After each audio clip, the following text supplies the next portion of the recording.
नमस्कार, good morning दोस्तों। कैसे हैं? उम्मीद करते हैं सब लोग अच्छे होंगे। आज अपन बात करने वाले हैं जो टॉपिक है अपना चैप्टर नंबर 6 का, जिसका नाम है मसाला उत्पादन या मसालों की खेती करना। फसलों उत्पादन का ये अंतिम चैप्टर है, अपने एग्रोनॉमी का अंतिम चैप्टर होने जा रहा है। दोस्तों दो चीजें होती है, एक स्पाइस होता है, दूसरा कॉन्डिमेंट्स होता है। स्पाइस मतलब मसाले, सब्जी के अंदर या और जो फूड्स होते हैं उनके अंदर टेस्ट उत्पन्न करने के लिए या स्वाद उत्पन्न करने के लिए मसालों का प्रयोग किया जाता है। कॉन्डिमेंट्स मतलब जिनका प्रयोग, वे खाद्य पदार्थ जिनका प्रयोग अपन सुगंध या फ्रेग्रेंस उत्पन्न करने के लिए करते हैं, उसे क्या कहते हैं? कॉन्डिमेंट्स के नाम से जाना जाता है दोस्तों। तो इसी क्रम में अपन आगे पढ़ेंगे स्पाइसेस के बारे में। देखिए, स्पाइसेस बहुत जरूरी है, अपने फूड को सुगंधित बनाते हैं, अपने फूड को स्वादिष्ट बनाते हैं, जो फूड अपन डेली वेज में काम में लेते हैं दोस्तों। उसी प्रकार से अपन आगे पढ़ेंगे जिसमें कौन कौन से मसाले हैं अपने कोर्स के अंदर, जैसे कि जीरा है, धनिया है, मेथी तथा सौंफ के बारे में अपन स्टडी करने वाले हैं। तो ये सारा अपन एक ही क्लास के अंदर आज स्टडी करेंगे। तो पहले अपन बात करते हैं कौन से क्रॉप की, बात करते हैं अपन जीरे की बात करते हैं।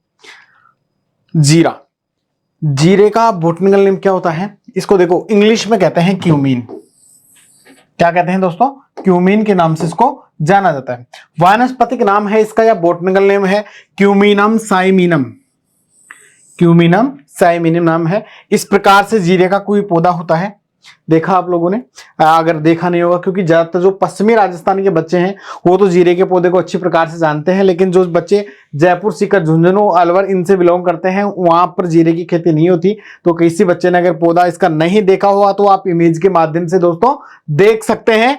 और ये जीरे के सीड होते हैं। देखो, रसोई का जो मेन मसाला जहां से स्टार्ट होता है, मतलब वो कौन सा है? जीरा। मतलब तेल में अगर तड़का लगाते हैं, सबसे पहले शुरुआत किसकी करेंगे? अपन जीरे से करेंगे दोस्तों। तो इसको तो सब पहचानते हैं, इसमें से कोई स्टूडेंट नकार नहीं सकता कि मैं इसको जानता नहीं हूं। इसी क्रम में अपन आगे बात करते हैं कि इसकी जी मसाले के अंदर भारतीय मसाला अनुसंधान संस्थान है, जो वो कहां पर स्थित है दोस्तों? भारतीय मसाला अनुसंधान संस्थान है कालीकट, केरला के अंदर स्थित है। कहां पर है? कालीकट, केरला के अंदर स्थित है, जहां पर मसालों के ऊपर क्या किया जाता है? रिसर्च किया जाता है या अनुसंधान किया जाता है दोस्तों। आगे बात करते हैं अपन केंद्रीय बीजीय मसाला अनुसंधान संस्थान। ये तो कौन सा था? भारतीय मसाला अनुसंधान संस्थान था।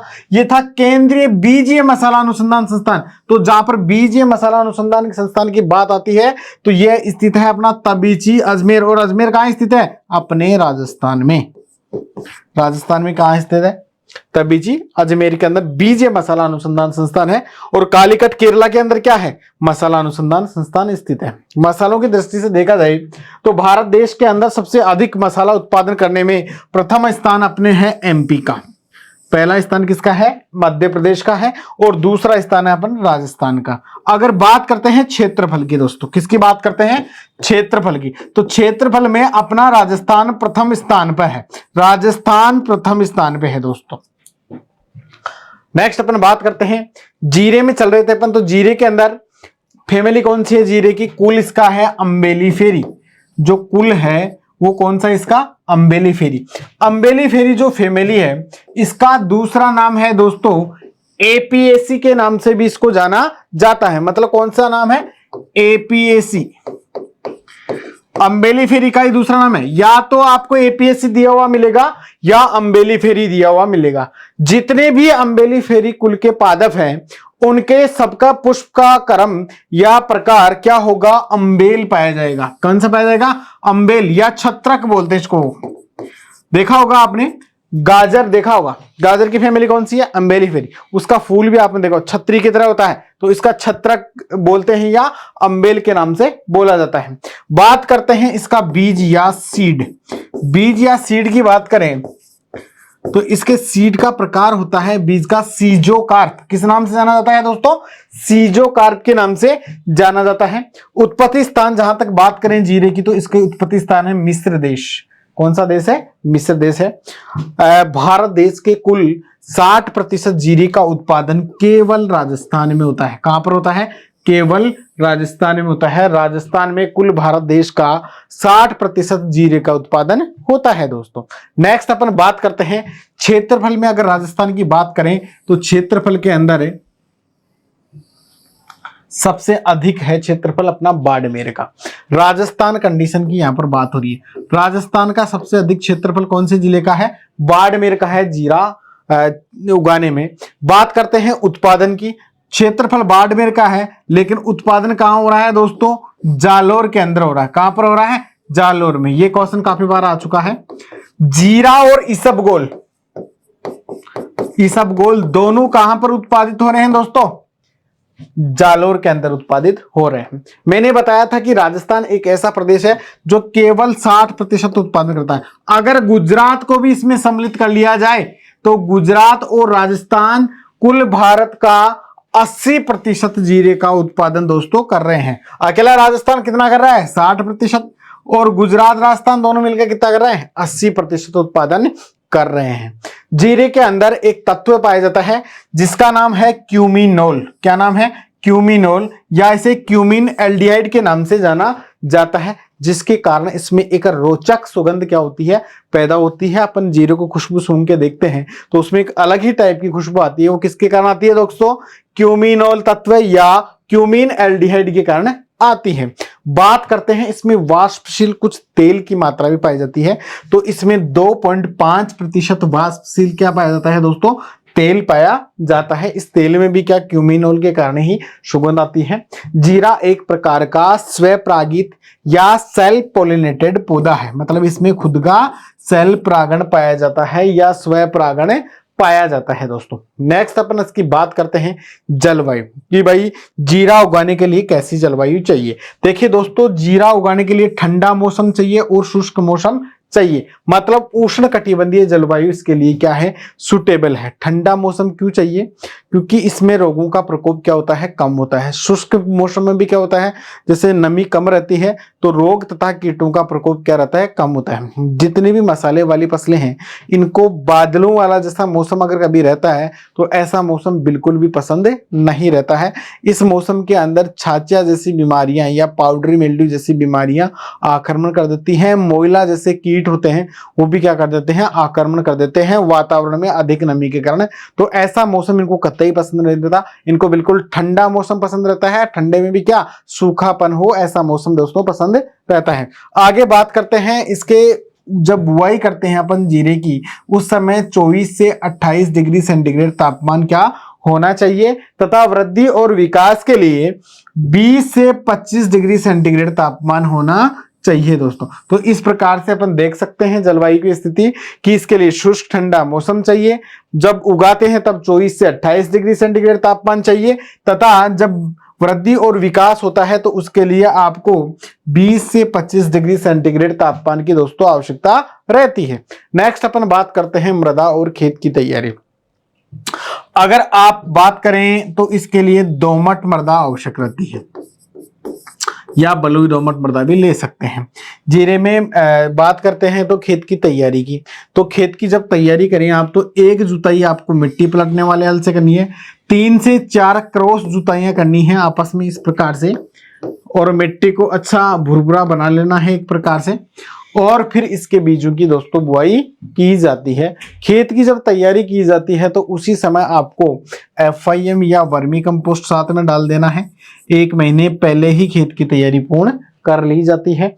मतलब ये FIM आपको 1 महीने पहले ही डालना है। खेत की तैयारी जब करना आप शुरू स्टार्ट करें तब, या जो गोबर की खाद भी अगर डाल रहे हैं तो ये भी आपको पहले ही डालना है दोस्तों, जैसे कि हर फसल में आप डालते आ रहे थे। 3 से 4 जुताइयां करके मिट्टी को भुरभुरा बना लेते हैं, बाद में छिटवा विधि के माध्यम से या कतारों में इसकी बुआई आप कर सकते हैं।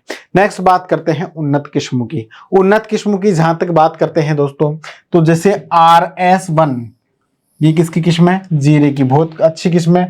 RZ19 बहुत पॉपुलर किस्म है दोस्तों। RZ19 ये कहां से विकसित है? ये SKRU से विकसित है।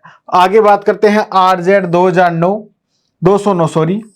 RZ223 गुजरात जीरा 2 GC2 बोलते हैं, गुजरात जीरा 4 जिसको GC4, और MC 43 के नाम से इसको जाना जाता है। ये इसकी क्या है दोस्तों, उन्नत किस्में हैं। नेक्स्ट अपन बात करते हैं बीज दर की। तो यदि आप जीरे की बुआई कर रहे हो जीरे के लिए, उसके पहले आपको बीज दर डिसाइड करनी है। तो आपको 12 से 15 केजी बीज दर प्रति हेक्टेयर काम में लेनी होगी। जब बीजों की बुआई करते हैं आप, तो आपको 22 इंटू 10 सेंटीमीटर, मतलब कतार से कतार की दूरी आपको 22 सेंटीमीटर रखनी पड़ेगी, तथा पौधे से पौधे की दूरी आपको, मतलब एक पौधा यहाँ है तो दूसरा पौधा यहाँ, ये बीच की डिस्टेंस कितनी, 10 सेंटीमीटर दोस्तों आपको रखनी पड़ेगी। मतलब 22 इंटू 10 सेंटीमीटर पे आप बुआई करें। लेकिन बुआई के समय गहराई का आपको ध्यान रखना है, इसके बीजों के ऊपर ज्यादा मिट्टी नहीं आनी चाहिए, इसलिए 1 सेंटीमीटर गहराई पर ही इनकी बुआई करते हैं दोस्तों। गहराई कितनी रखते हैं, 1 सेंटीमीटर की ही गहराई रखते हैं। आगे अपन बात करते हैं बीजोपचार की। जब जीरे को बीजोपचार करके बोते हैं अपन, तो कार्बेंडाजिम रसायन से उपचारित करते हैं, और कितना, 2 ग्राम प्रति केजी बीज को उपचारित करते हैं कार्बेंडाजिम से, और फिर उपचारित करके इसकी बुआई कर देते हैं। आगे बात करते हैं बुआई का समय। तो आपको पता है कि जीरा एक प्रकार की रबी ऋतु की फसल है, तो इसके लिए आपको नवंबर तथा दिसंबर महीने के अंदर आपको बुआई करनी है। और खाद एवं उर्वरक की जहां तक बात करें अपन, तो 10 से 15 टन प्रति हेक्टेयर आपको क्या करना है, गोबर की खाद या FIM डालनी है। FIM या गोबर की खाद डालनी है 10 से 15 टन। ये कब डालेंगे आप, जब जीरे की बुआई करें उससे 1 महीने पहले खेत की तैयारी के समय ही आपको डाल देना है। नेक्स्ट अपन बात करते हैं नाइट्रोजन डालें दोस्तों, इसके अंदर कितनी, 30 केजी प्रति हेक्टेयर। फास्फोरस कितनी डालनी है आपको, 20 केजी प्रति हेक्टेयर। ये इतनी नाइट्रोजन फास्फोरस डालनी है। साथ साथ में जब जीरे की फसल अपन उगा रहे हैं, तो जीरे की फसल उगाने की 40 से 60 दिन बाद में, कितने दिन बाद में, 40 से 60 दिन बाद में आपको क्या करना है, NAA नेप्थलिक एसिटिक एसिड का छिड़काव करना है। इससे जीरे की फसल की अच्छी उपज अपने को प्राप्त होती है। नेप्थलिक एसिटिक एसिड 40 से 60 दिन बाद में आप प्रयोग करें। इसके बाद बात करते हैं अपन सिंचाई या इरिगेशन की। जीरे को ज्यादा सिंचाइयों की आवश्यकता नहीं पड़ती, इसके पूर्ण जीवन काल के लिए 5 सिंचाइयों की दोस्तों आवश्यकता पड़ती है। तथा जब जीरे में 50% दाना भर जाए, 50% दाना भरते ही आपको क्या कर देनी है, सिंचाई को बंद कर देना है। सिंचाई करना क्या कर देना है दोस्तों, बंद कर देना है। तथा सिंचाई आप कब करें, आप 15 से 20 दिन के अंतर पे क्या करनी है, आपको सिंचाई करनी है। अंतराल मतलब 15 से 20 दिन का एक सिंचाई से दूसरी सिंचाई के बीच में अंतराल होना चाहिए दोस्तों। नेक्स्ट अपन बात करते हैं पादप संरक्षण की, प्लांट प्रोडक्शन की। तो इसमें कौन कौन से कीट लगते हैं तथा कौन कौन सी बीमारियां लगती हैं। कीट की बात करें जहां तक, तो पहला कीट है मोइला। मोइला को किसके नाम से जाना जाता है, चेपा के नाम से भी जाना जाता है। ये मेनली मुख्य रूप से तो आपको पता है क्रूसीफेरी फैमिली का, क्रूसीफेरी या ब्रेसिकेसी, जैसे उदाहरण के तौर पे सरसों, क्या नाम है, सरसों, इनका क्या है, मुख्य कीट है। लेकिन ये जीरे के ऊपर, सौंफ के ऊपर और धनिये के ऊपर भी आक्रमण कर देता है, जो कौन, मोइला या चेपा के नाम से। तो इसके लिए आपको क्या करना है, जो डाइमिथोएट दवा है, डाइमिथोएट दवा है, इसका 2 ml प्रति लीटर पानी में घोल बनाकर आपको क्या कर देना है दोस्तों, छिड़काव कर देना है। मतलब किसका, डाइमिथोएट दवा का 2 ml प्रति लीटर पानी में मिलाकर छिड़काव करना है। नेक्स्ट अपन बात करते हैं छाछिया रोग। इसे पाउडरी मिल्ड्यू के नाम से भी जाना जाता है, पाउडरी मिल्ड्यू के नाम से भी जाना जाता है, छाछिया रोग। इसमें जैसा कि इस इमेज में आपको दिखाई दे रहा है, इस प्रकार से जो इनके बीजों के गुच्छे होते हैं, जो पुष्प होता है इसका, जिसमें बीज बनते हैं, तथा पौधे के ऊपर सफेद सफेद रंग का क्या हो जाता है, पाउडर आ जाता है। इस प्रकार से पाउडर फॉर्म में, और ये क्या किसके कारण होता है, ये इरिसाइफी पोलीगोनी जो फंगस होता है, कवक होता है, इसके माध्यम से फैलता है। इरिसाइफी पोलीगोनी फंगस के कारण से फैलता है, जो पाउडरी मिल्ड्यू या छाछा बीमारी फैलती है वो। और इसके उपचार के लिए आपको कैराथियान पाउडर जो आता है 2 kg प्रति हेक्टेयर की दर से दोस्तों छिड़काव करना है। उसके माध्यम से इसका कंट्रोल किया जा सकता है। नेक्स्ट अपन बात करते हैं झुलसा या ब्लाइट रोग की। झुलसा या ब्लाइट में क्या होता है, पौधा झुलसने लगता है और पौधे की पत्तियों का रंग कैसा होता है, भूरे रंग का होने लगता है। ये झुलसा या ब्लाइट अल्टरनाई बर्नसाई कवक के कारण होता है। किसके कारण होता है, अल्टरनेरिया बर्नसाई कवक के कारण होता है ये। और इसके लिए आपको क्या करना है, मैंकोजेब 0.3% का क्या करना है, छिड़काव करना है दोस्तों। मैंकोजेब 0.3 अल्टरनेरिया बर्नसाई कवक के कारण ये होता है और झुलसा या ब्लाइट के नाम से इसको जाना जाता है। आगे अपन बात करते हैं उकठा या विल्ट की। उकठा या विल्ट की जहां तक बात करें, उकठा या विल्ट अपने और भी जैसे चने में आप लोगों ने पढ़ा था, तो पौधा इसमें क्या होता है, ऊपर से सूखता सूखता नीचे की तरफ चला जाता है। उकठा या विल्ट में ये फ्यूजेरियम ऑक्सीस्पोरम किसके कारण होता है, फ्यूजेरियम ऑक्सीस्पोरम क्यूमेनाई के कारण होता है ये। और ये एक प्रकार का मर्तोड रोग है, मतलब मर्तोड रोग है, मर्दा के माध्यम से ये फैलता है। कौन सा रोग है, मर्तोड रोग है, मर्दा के माध्यम से ये फैलता है। मर्दा के माध्यम से फैलता है, पौधा ऊपर से नीचे की तरफ सूखने सूखने आने लगता है। आगे बात करते हैं इसकी जीरे की कटाई कब करें आप। कटाई आपको जब जीरा बुआई कर दें उसके 90 से 135 दिन बाद में इसकी फसल क्या हो जाती है, पककर तैयार हो जाती है। उस टाइम में आपको क्या करना है, जो गुच्छा होता है जीरे के मतलब बीजों का, उसको मतलब दांतरी या हसिया से क्या करना है, अलग करना है तथा छाया में आपको सुखा देना है। उसके बाद में आप क्या करें, उसकी मंडाई करने से पूरे डंडे से उसको पीट के और जीरे की फसल को फर्श पे मतलब अच्छे से जीरे को अलग कर लेते हैं अपन, जो बीज होते हैं उनको, और बाकी वेस्ट मटेरियल को अलग कर देते हैं। इस प्रकार से इसकी क्या की जाती है, मंडाई की जाती है। इसी क्रम में अपन आगे देखते हैं उपज की जहां तक बात आती है, तो अगर जीरे की फसल अच्छा उत्पादन हुआ है तो 6 से 10 क्विंटल प्रति हेक्टेयर आपको एक क्षेत्र में, एक खेत में आपको उत्पादन मिलेगा। 1 हेक्टेयर क्षेत्रफल में 6 से 10 क्विंटल प्रति हेक्टेयर। तो दोस्तों इसी प्रकार से जीरे की फसल राजस्थान कंडीशन के लिए काफी इंपॉर्टेंट है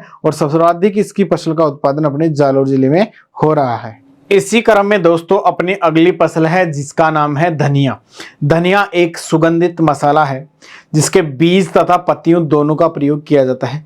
कच्ची अवस्था में पत्तियों का प्रयोग किया जाता है तथा पकने के बाद जब बीज उत्पादन हो जाता है तो बीजों का प्रयोग किया जाता है। काफी सुगंधित प्रकार का ये क्या है, मसाला है दोस्तों। तो इस प्रकार से आप धनिया की मतलब जो इमेज देख सकते हैं, इस प्रकार का इसका प्लांट होता है धनिया का। और आपने नहीं देखा होगा तो जहाँ पर आप सब्जियां खरीदते हैं उस जगह इस प्रकार से आपको मिल जाएंगी धनिया की पोटलियां बनी हुई। और आगे बात करते हैं बीजों की, तो बीज इस प्रकार के होते हैं दोस्तों। नेक्स्ट अपन बात करते हैं इसकी बॉटनिकल नेम की या वानस्पतिक नाम की। तो बॉटनिकल नेम दोस्तों इसका होता है कोरिएंड्रम सैटाइवम। कोरिएंड्रम सैटाइवम के नाम से धनिया को जाना जाता है। नेक्स्ट अपन बात करते हैं फैमिली की। तो फैमिली दोस्तों अपन बात करें तो इसकी भी उसी प्रकार से जीरे की बात ही अम्बेलिफेरी फैमिली है। और अम्बेलिफेरी का दूसरा नाम क्या बताया था, एपीएसी। कौन सा नाम बताया था, एपीएसी फैमिली के नाम से इसको जाना जाता है। भूमध्य सागरीय क्षेत्र में सबसे पहले इसका उत्पादन होते हुए देखा गया था। भूमध्य सागरीय प्रदेश के अंदर इसका उत्पादन होते हुए देखा गया था। और सबसे पहले इसका उत्पत्ति स्थान या होरिजन पैलेस जो माना जाता है वो यही माना जाता है कि इसकी उत्पत्ति भूमध्य सागरीय प्रदेश में हुई थी। अगर बात करते हैं कि जीरे का उत्पादन सबसे अधिक कहाँ होता है, तो अपने भारत देश के अंदर सर्वाधिक जीरे का उत्पादन होता है राजस्थान प्रदेश के अंदर। राजस्थान प्रदेश जीरे के उत्पादन में प्रथम स्थान पे है तथा राजस्थान प्रदेश के अंदर अगर बात करें उत्पादन की तो जो 12 जिला है वो धनिया में क्या है, अग्रणीय रहा है। देखिए राजस्थान पहले नंबर पे है भारत देश के अंदर और 12 जिला जो है वो राजस्थान में प्रथम स्थान पे है। आगे अपन बात करते हैं कि धनिया में जो सुगंध आती है वो किस तत्व के कारण आती है। इसमें कॉन्ड्रिपोल तत्व पाया जाता है जिसके कारण क्या आती है दोस्तों, इसमें सुगंध आती है। धनिया के अंदर 1% वाष्पशील तेल की मात्रा पाई जाती है। कौन सा तेल पाया जाता है, ये वाष्पशील तेल पाया जाता है। कितना प्रतिशत पाया जाता है दोस्तों, 1% पाया जाता है, वाष्पशील तेल की मात्रा पाई जाती है। ऐसे क्वेश्चंस क्या आपको जेट, आईसीआर या एग्रीकल्चर सुपरवाइजर के एग्जाम्स में पूछे जा सकते हैं दोस्तों, या आपके 12th बोर्ड पेपर के अंदर भी पूछा जा सकता है। नेक्स्ट अपन बात करते हैं जहां तक जलवायु की, तो जैसे जीरा था उसी प्रकार से ये भी क्या है, शुष्क व ठंडी जलवायु की फसल है। इसके उत्पादन के लिए 20 से 25 डिग्री सेंटीग्रेड तापमान की आवश्यकता रहती है दोस्तों। इस तापमान पे आसानी से सरलता से उग जाता है। ज्यादा आर्द्र मौसम की इसको आवश्यकता नहीं रहती। बिल्कुल मौसम खुला हुआ होना चाहिए तथा शुष्क प्रकार का मौसम होना चाहिए, ठंडी जलवायु होनी चाहिए। आगे अपन बात करते हैं जहां तक मृदा की, तो मृदा और खेत की तैयारी में इसको काली और भारी मृदाएं पसंद है। आपने देखा होगा बारा, कोटा और झालावाड़ में ज्यादातर काली मृदाएं पाई जाती हैं, क्ले सोइल पाई जाती है, जिन्हें जलोढ़ मृदा के नाम से भी जाना जाता है। तो उन्हीं क्षेत्रों में सबसे अधिक इसका धनिये का उत्पादन हो रहा है दोस्तों। बात करते हैं खेत की तैयारी की, तो 2-3 जुताइयां आपको देसी हल या कल्टीवेटर से करनी है। उससे पहले से जुताई करनी है जो आपको मिट्टी पलटने वाले हल से करनी है। मिट्टी को अच्छी प्रकार से पाटा लगाकर क्या कर लें, भुरभुरा बना लें। उसके बाद में धनिये की बुआई आप करेंगे। नेक्स्ट अपन बात करते हैं दोस्तों इसकी वैरायटियों की, कि उन्नत किस्में कौन कौन सी हैं। तो इसकी उन्नत किस्में है इसार सुगंध। कई बार पूछा हुआ है ऐसा क्वेश्चन कि इसार सुगंध वैरायटी किसकी है, तो इसार सुगंध किसकी किस्म है दोस्तों, धनिये की किस्म है।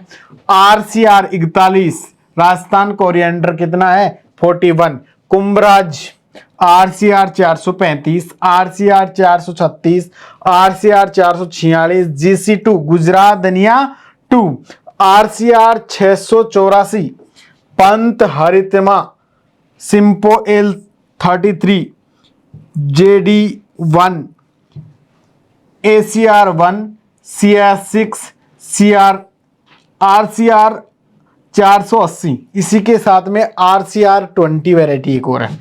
RCR 20 जो वैरायटी है, RCR जो 20 वैरायटी निकली है, ये निकली हुई है दोस्तों SKRAU। कहां से निकली हुई है, SKRAU जो यूनिवर्सिटी है वहां से निकली हुई है दोस्तों। मतलब श्री स्वामी केशवानंद राजस्थान एग्रीकल्चर यूनिवर्सिटी से। कहां से निकली हुई है, स्वामी केशवानंद राजस्थान एग्रीकल्चर यूनिवर्सिटी से निकली हुई है, जो कहां स्थित है दोस्तों, बीकानेर में स्थित है। कहां स्थित है, बीकानेर में स्थित है। यहां से ये वैरायटी निकली हुई है। आगे अपन बात करते हैं बीज दर की, तो 1 हेक्टेयर में अगर आपको धनिये की बुआई करनी है दोस्तों, तो आपको 15 से 20 केजी बीज प्रति हेक्टेयर क्या रहेगा, आवश्यक रहेगा। आपको प्रति हेक्टेयर 15 से 20 केजी बीज जरूरी है लेना। और जब बीज की आप बुआई कर रहे हैं तो कतार से कतार की दूरी आपको 30 सेंटीमीटर रखनी है, तथा पौधे से पौधे की दूरी कितनी रखनी है, 10 सेंटीमीटर। मतलब आपको R/P row to plant distance 30 × 10 centimetre दोस्तों रखना है। इसकी बुआई कितनी डेप्थ पे करें आप, तो इसकी 3 से 4 सेंटीमीटर गहराई पर आप बुआई कर सकते हैं। बीजों को जमीन में 3 से 4 सेंटीमीटर गहराई पर बुआई करनी है आपको।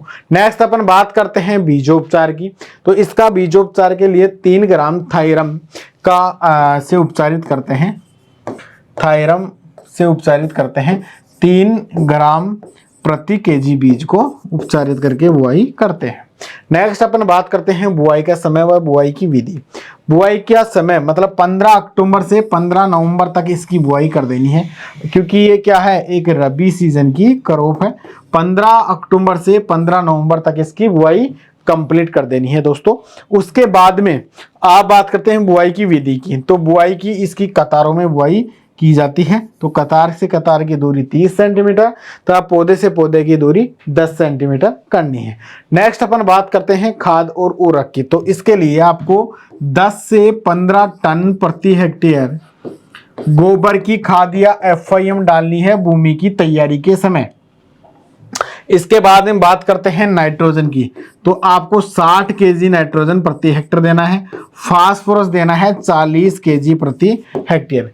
मतलब फास्फोरस की और नाइट्रोजन की आधी मात्रा का प्रयोग भूमि की तैयारी के समय करना है, और आधी मात्रा जो नाइट्रोजन की बची हुई है इसका प्रयोग जब धनिये में फूल बनते हैं तो उस समय करना है। नेक्स्ट अपन बात करते हैं सिंचाई की। धनिये को ज्यादा सिंचाइयों की आवश्यकता नहीं पड़ती है। सर्दियों के समय आप 15 से 20 दिन के अंतराल पर इनकी सिंचाई कर सकते हैं दोस्तों। नेक्स्ट अपन बात, और 3 से 4 सिंचाइयों की आवश्यकता पड़ती है। आगे बात करते हैं निराई गुड़ाई की। तो इसमें जब खरपतवार लगते हैं, निराई गुड़ाई करते हैं, तो इसको 2 से 3 निराई गुड़ाई की आवश्यकता पड़ती है दोस्तों। 2 से 3 निराई गुड़ाई की आवश्यकता पड़ती है। एक निराई गुड़ाई आप 20 से 25 दिन बाद में कर दें बुआई के।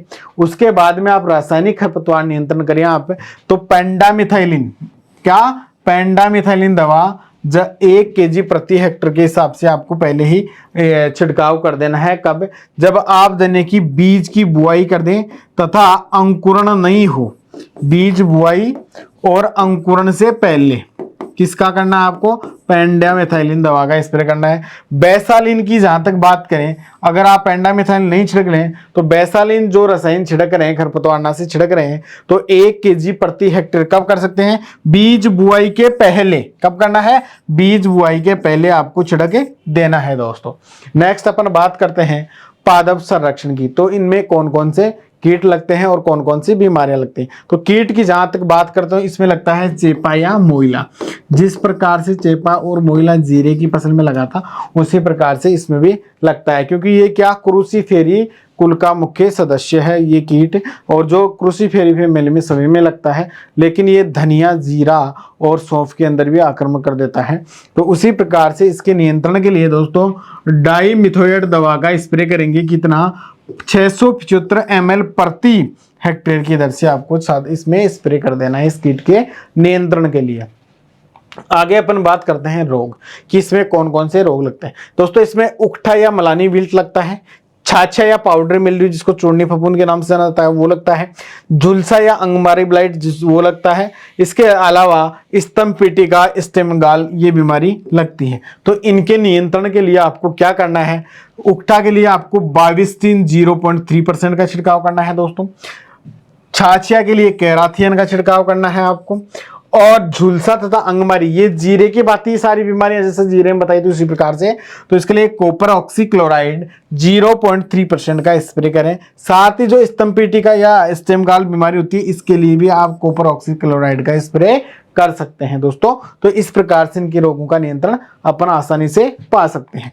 आगे जहां तक बात करते हैं पाले से उपचार के लिए, तो पाले से उपचार के लिए आप क्या करें दोस्तों? आपको सबसे पहले H2SO4 या सल्फ्यूरिक अम्ल 0.1% घोल का छिड़काव करना चाहिए पाले से बचाव के लिए। इसके साथ साथ शाम के समय आपको क्या करना है? सिंचाई करके छोड़ देना है। अगर पाला ज्यादा पड़ने की संभावना है तो, मतलब अचानक हवा बंद हो जाए तो इसका मतलब रात को पाला पड़ने की संभावना है, दिन में जब हवा का रुख बदल जाए तो। इसके बाद में आप क्या कर सकते हैं दोस्तों? धुआं कर सकते हैं। खेत में 4 बजे क्या कर सकते हैं? धुआं कर सकते हैं। इससे पाले से काफी बचत हो सकती है अपने को। नेक्स्ट अपन बात करते हैं कटाई की। धनिये के जब जो पुष्प गुच्छ होता है वो ग्रीन कलर से मतलब ब्राउन कलर की तरफ मूवमेंट करने लग जाए या भूरा होने लग जाए, उस समय आपको क्या करना है? छत्रक को तोड़ लेना है आपको। और उसके बाद में आपको क्या करना है? इसको डंठल को अलग तथा दानों को अलग रूप से आपको क्या कर लेना है? भंडारित कर लेना है। नेक्स्ट अपन बात करते हैं उपज की। तो 1 हेक्टेयर क्षेत्रफल में धनिये की 15 से 20 क्विंटल प्रति हेक्टेयर उपज प्राप्त हो जाती है दोस्तों। तो इस प्रकार से अपन ने धनिये की फसल पड़ी। इसी क्रम में अपन आगे पढ़ते हैं दोस्तों मेथी की फसल। मेथी भी एक मसालों में काफी इंपॉर्टेंट मसाला है दोस्तों। तो उसी प्रकार से मेथी मुख्य रूप से 2 प्रकार की होती है। एक मेथी जो दाने वाली मेथी होती है, और दूसरी क्या? कसूरी मेथी, जो नागौर जिले के अंदर इसका बहुतायत से उपयोग किया जाता है। कसूरी मेथी की पत्तियों का उपयोग सब्जी में मसाले और सुगंध के रूप में दोस्तों किया जाता है। तो इस प्रकार से जो आप देख रहे हैं ये साधारण मेथी जो बीज वाली मेथी होती है वो है दोस्तों।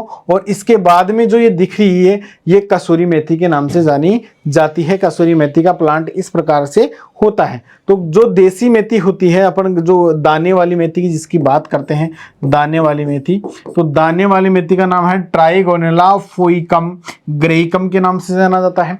और जो कसूरी मेथी है इसको सामान्य मेथी के नाम से भी जाना जाता है, जो दाने वाली मेथी है। और जो कसूरी मेथी है इसका बॉटनिकल नेम है ट्राइगोनेला कोरकुनिलाटा। क्या नाम है? ट्राइगोनेला कोरकुनिलाटा। इसे कसूरी मेथी के नाम से जाना जा सकता है। और इस इमेज में आप देख सकते हैं कि ये दाने वाली मेथी है और ये कौन सी है? कसूरी मेथी है। दोस्तों अपन आगे बात करते हैं, ये लेगुमिनेसी फैमिली से बिलोंग करती है। मेथी का जो कुल है वो लेगुमिनेसी फैमिली है। लेगुमिनेसी फैमिली मतलब अपने दलहनी फसलों की थी। तो इसमें मैंने बताया था कि जिस फसल में फली पाई जाती है उनकी सभी की फैमिली क्या होगी? Leguminosae family. तो मेथी के भी क्या दोस्तों? फली आती है, तो इसकी फैमिली कौन सी होगी? लेगुमिनेसी। और इसका उपकुल जो बात करें, उपकुल या उप फैमिली, तो वो है पेपेलियोनियसी।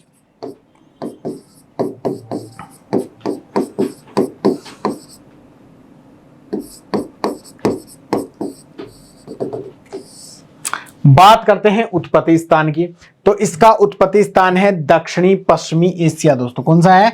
दक्षिणी पश्चिमी एशिया। विश्व के अंदर सर्वाधिक मेथी का उत्पादन होता है दोस्तों भारत देश में। कहां पर होता है? भारत देश में सर्वाधिक मेथी का उत्पादन होता है। और भारत देश के अंदर मेथी का सबसे बड़ा उत्पादक जो राज्य है वो है अपना राजस्थान। और राजस्थान के अंदर भी जो सीकर जिला है वो सबसे अधिक मेथी उत्पादन में क्या है? अग्रणी है। मतलब विश्व में सबसे अधिक मेथी का उत्पादन भारत में सबसे अधिक उत्पादन वाला राज्य कौन सा है? वो है अपना राजस्थान। और राजस्थान में ऐसा कौन सा जिला है जो सर्वाधिक मेथी उत्पादन करता है? तो दोस्तों सीकर जिला सबसे अधिक मेथी उत्पादन करता है। बात करते हैं कसूरी मेथी की, तो कसूरी मेथी का सर्वाधिक उत्पादन दोस्तों कहां होता है? नागौर जिले में होता है। कहां पर होता है? नागौर जिले में होता है दोस्तों। तो इसी प्रकार से अपन आगे बढ़ते हैं, जलवायु की बात करते हैं। तो मेथी एक प्रकार से रबी सीजन की क्रॉप है। इसका मतलब इसकी बुआई का जो समय होगा वो क्या होगा? अक्टूबर और नवंबर होगा। ये पाले को अधिक मात्रा में दोस्तों सहन कर सकती है और ठंडी तथा शुष्क जलवायु की इसको आवश्यकता रहती है। पाला सहन करने में काफी सक्षम है। आगे अपन बात करते हैं मृदा और खेत की तैयारी की। तो मृदा की जहां तक बात करें, इसको चिकनी व दोमट मृदा की आवश्यकता रहती है। चिकनी और दोमट मृदा इसको चाहिए। साथ साथ में इसमें क्षारीय मृदा को सहन करने की क्षमता पाई जाती है। इसका मतलब ये 7.5 से 8.5 pH तक आसानी से सहन कर सकता है। इस पौधे को अच्छे रूप में लगाया जा सकता है।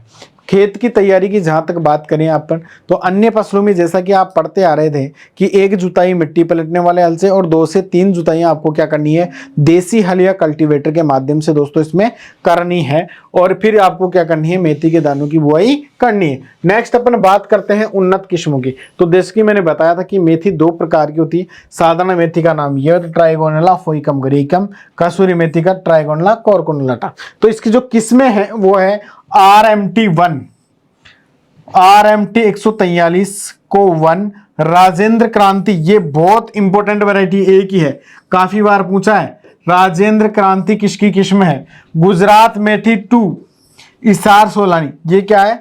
मेथी की किस्में हैं दोस्तों। इस प्रकार से आपको याद करनी है। बीज दर की जहां तक बात करें तो आपको 1 हेक्टेयर क्षेत्रफल के लिए 20 से 25 kg बीज प्रति हेक्टेयर जरूरत रहेगा। और आपको कतार और पंगति की जो दूरी है, मतलब पौधे की दूरी है, वो 30 × 10 सेंटीमीटर की रखनी है। मतलब कतार से कतार की दूरी 30 सेंटीमीटर तथा पौधे से पौधे की दूरी 10 सेंटीमीटर आपको रखना है। 5 सेंटीमीटर गहराई तक बीजों की आप बुआई दोस्तों कर सकते हैं। मतलब 5 सेंटीमीटर आप गहराई तक मेथी की बुआई आराम से कर सकते हैं। नेक्स्ट अपन बात करते हैं बीजोपचार की। तो इसका जब बीजोपचार करते हैं तो FIR विधि के माध्यम से करते हैं।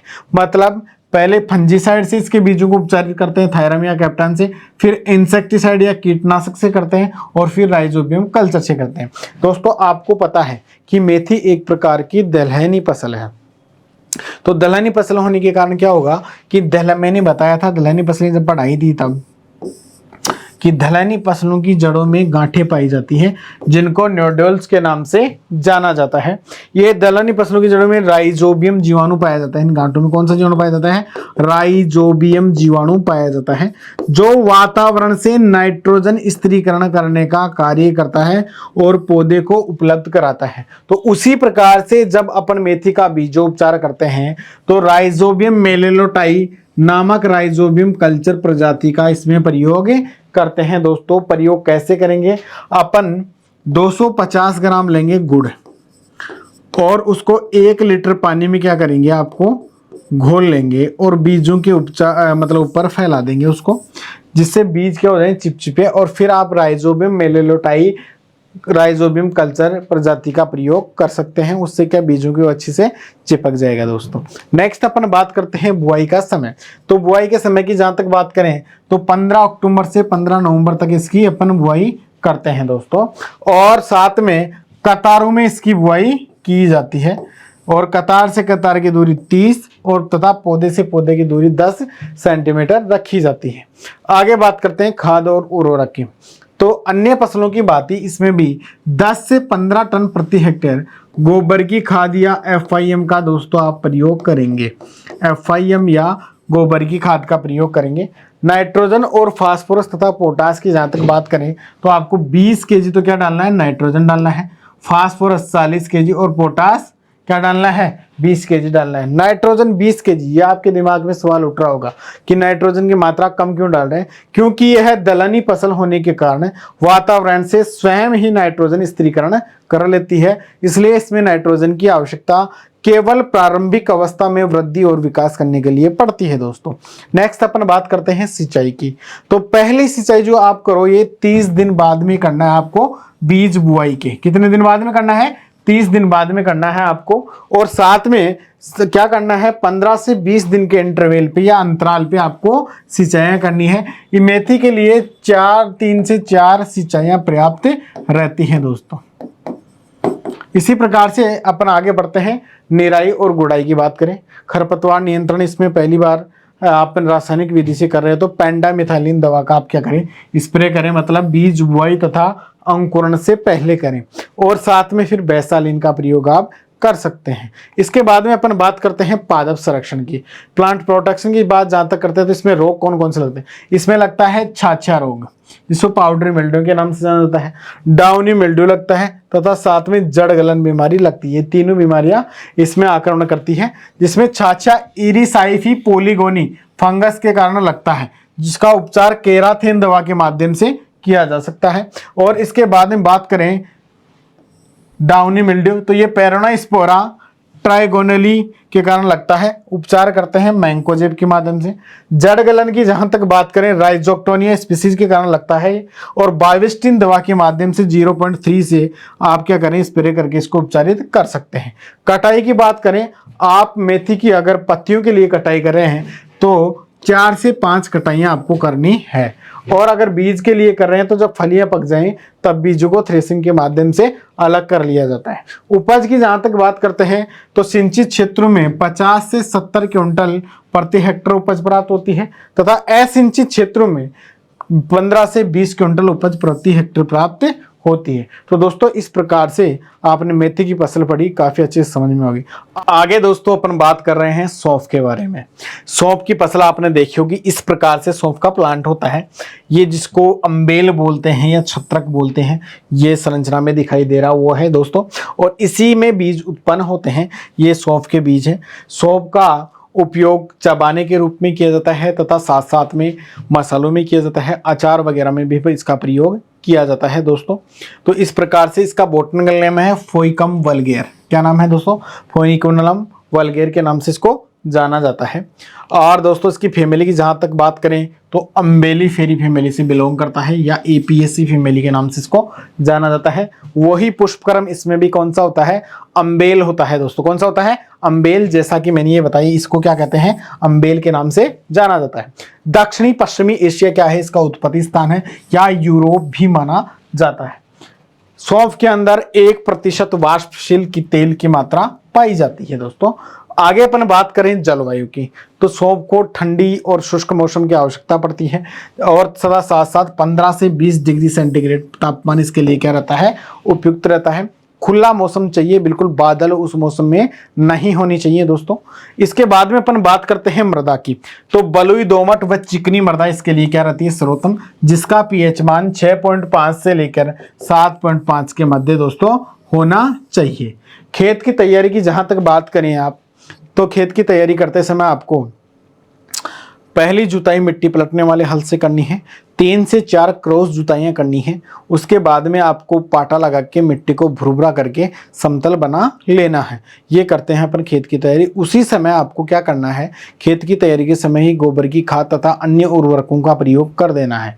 नेक्स्ट अपन बात करते हैं दोस्तों कि इसकी उन्नत किस्में, गुजरात सौंफ 1 कौन सी है, गुजरात सौंफ 1, RF 101, RF मतलब राजस्थान फेनुग्रीक का नाम है ये, RF 125, RF 143, PF 35 और कोयम्बटूर 1, इसकी क्या है किस्में हैं। इसके साथ साथ इंपॉर्टेंट किस्में GF 1 गुजरात फेनुग्रीक 1 और लखनऊ 1, ये क्या है, चबाने वाली सौंफ की किस्में। कौन सी है, चबाने वाली सौंफ की किस्म है। लखनऊ 1 को चबाने वाली सौंफ या बाइटिंग टाइप सौंफ के नाम से जाना जाता है, बाइटिंग टाइप फेनुग्रीक के नाम से जाना जाता है दोस्तों। इसी प्रकार से आगे बात करते हैं अपन बीज दर की, तो 1 हेक्टेयर क्षेत्रफल के लिए इसकी 8 से 10 किलोग्राम बीज दर दोस्तों आवश्यक है। 1 हेक्टेयर क्षेत्रफल के लिए 8 से 10 किलोग्राम बीज आवश्यक है अगर आप डायरेक्ट बुआई करें तो, और नहीं तो सौंफ की बुआई नर्सरी तैयार करके भी की जाती है। तो नर्सरी के समय आप 3 से 4 केजी प्रति हेक्टेयर बीज नर्सरी में बुआई करें और उसके बाद पौधों को प्रत्यारोपित खेत में करें, तो इसके लिए 3 से 4 केजी आवश्यकता रहती है। और जहां तक पंक्ति और पौधे की दूरी की बात करें तो R/P स्पेस 60 × 80 सेंटीमीटर का दोस्तों रखा जाता है। 60 से 80 सेंटीमीटर इसमें R/P स्पेस रखा जाता है। आगे बात करते हैं बीजोपचार की, तो कैप्टान और थायरम के माध्यम से 3 ग्राम प्रति केजी बीज को उपचारित करें दोस्तों और बुआई कर दें। नेक्स्ट अपन बात करते हैं बुआई का समय। सौंफ एक प्रकार का रबी सीजन की फसल है। कौन सी की है दोस्तों, रबी ऋतु की में बुआई करते हैं। जब करते हैं 15 सितंबर से 15 अक्टूबर। लेकिन अगर जब आप पौध तैयार करके कर रहे हैं तो आपको क्या करना है, जून तथा जुलाई माह में, कब करना है, जून तथा जुलाई माह के अंदर आपको सौंफ की बुआई करनी है नर्सरी के अंदर। और तथा 1 महीने बाद मतलब जब 40 से 45 दिन की पौध हो जाए तो आपको फील्ड में ट्रांसप्लांट करनी है, खेत में उसको लगा देना है। नेक्स्ट अपन बात करते हैं, देखिए जुलाई में नर्सरी तैयार करते हैं और 1 हेक्टेयर क्षेत्रफल के लिए 100 वर्ग मीटर नर्सरी की आवश्यकता पड़ती है दोस्तों। 40 से 50 दिन में पौध तैयार हो जाती है खेत में लगाने लायक। नेक्स्ट बात करते हैं अपन खाद और उर्वरक की। 10 से 15 टन प्रति हेक्टेयर FIM या वर्मी कंपोस्ट का प्रयोग करते हैं। 90 केजी नाइट्रोजन प्रति हेक्टेयर प्रयोग करते हैं दोस्तों, तथा 45 केजी फास्फोरस प्रति हेक्टेयर प्रयोग करते हैं। इसी के साथ में सौंफ के अंदर पोटास का प्रयोग नहीं किया जाता है। पोटास का प्रयोग पूर्ण रूप से क्या है दोस्तों, निषेध है। नेक्स्ट अपन बात करते हैं सिंचाई की, तो बुआई के तुरंत बाद, जब अगर आप नर्सरी में सीड की बुआई कर रहे हैं तो उसके तुरंत बाद आपको सिंचाई करनी है, या नर्सरी से जब पौधा आप खेत में ट्रांसप्लांट कर रहे हैं, लगा रहे हैं, तो उस समय आपको लगाते ही पौधे को तुरंत सिंचाई कर देनी है। साथ साथ में आपको 7 से 10 दिन के अंतराल पे दोस्तों, 10 दिन के अंतराल पे आपको क्या करना है, सिंचाई करनी है। नेक्स्ट अपन बात करते हैं निराई गुड़ाई की। निराई गुड़ाई करते समय आपको क्या, जब पौधे 4 से 5 सेंटीमीटर के हो जाएं, 4 से 5 सेंटीमीटर के हो जाएं, तब पहले निराई गुड़ाई इसके पौधों में करनी आवश्यक है। सौंफ के पौधे को 3 से 4 निराई गुड़ाई की आवश्यकता पड़ती है, तथा साथ साथ में मिट्टी चढ़ाने का कार्य भी किया जाता है। जैसे आलू और गन्ने में मैंने बताया था, उसी प्रकार से सौंफ की फसल में भी मिट्टी चढ़ाने की आवश्यकता पड़ती है दोस्तों, तो वो कार्य भी साथ ही आपको क्या करना है, संपन्न करना है। नेक्स्ट अपन बात करते हैं पादप संरक्षण की, तो कौन सा पहले कीट लगता है इसमें दोस्तों, मोइला या थ्रिप्स लगता है, जिसको चेपा के नाम से भी जाना जाता है। इसका भी उपचार किससे करना है, डाइमिथाइल दवा 1 ml प्रति लीटर पानी में घोल बनाकर इसका छिड़काव कर देना है। नेक्स्ट अपन बात करते हैं रोग की, तो इसका गोंदिया या गैमोसिस रोग क्या है, सबसे प्रमुख रोग है। मतलब सौंफ जो होता है उसके प्लांट से गोंद जैसा लसलसा चिपचिपादार पदार्थ निकलता है। यह बीमारी ज्यादातर कैल्शियम की कमी से होता है, और कैल्शियम की कमी से होता है तथा कवक के कारण होता है। तो इसके लिए आप क्या करें, CuSO4 0.5% का क्या करें आप स्प्रे करें दोस्तों, तो उससे क्या ये गोंदिया रोग की समस्या पैदा नहीं होगी। आगे बात करते हैं कटाइयां। जब इसके जो गुच्छे होते हैं ये अच्छे से पकने लग जाएं, तो उस समय अपने को क्या करना है, इस गुच्छे को यहाँ से काटना है और छाया में अच्छे प्रकार से इसको सुखाना है। सुखा के इसको डंडे की सहायता से पीट के सौंफ को क्या कर लिया जाता है, अलग कर लिया जाता है और बाकी डंठल को फेंक दिया जाता है। साथ साथ में आपको बात करें उपज की, जहां तक तो इसकी प्रति हेक्टेयर 18 से 20 क्विंटल उपज प्राप्त हो जाती है अगर उन्नत किस्म है, अच्छी किस्म है तो। नहीं तो औसतन आपको 15 से 16 क्विंटल उपज प्रति हेक्टेयर प्राप्त हो जाती है दोस्तों। तो इस प्रकार से अपन ने मसाले वाली फसलें पढ़ी। इसी के साथ साथ में अपनी एग्रोनॉमी की सारी फसलें दोस्तों कंप्लीट हो चुकी हैं। तो इनको पढ़ना कैसे, एक बार जो जितने भी वीडियो मैंने आपको बताए वो वीडियो सारे देख लेने हैं। इसी के साथ साथ में आपको क्या करना है, साथ में आपको चार्ट बना लेना है और चार्ट में अलग अलग जैसे फसल का नाम लिखना है, बॉटनिकल नेम लिखना है, कुल लिखना है, बीज दर लिखनी है तथा उपज लिख लेनी है। और इस प्रकार से सभी फसलों को एक चार्ट के रूप में आपको व्यवस्थित करके और प्रॉपर आपको पढ़ाई पे ध्यान देना है दोस्तों। तो इसमें से क्या सरलता से आसानी से याद होगा। अब आगे की क्लासें अपनी होनी जा रही हैं हॉर्टिकल्चर या उद्यान विज्ञान की, जो चैप्टर नंबर आपका 7 से स्टार्ट होने जा रहे हैं। जय हिंद, जय भारत दोस्तों।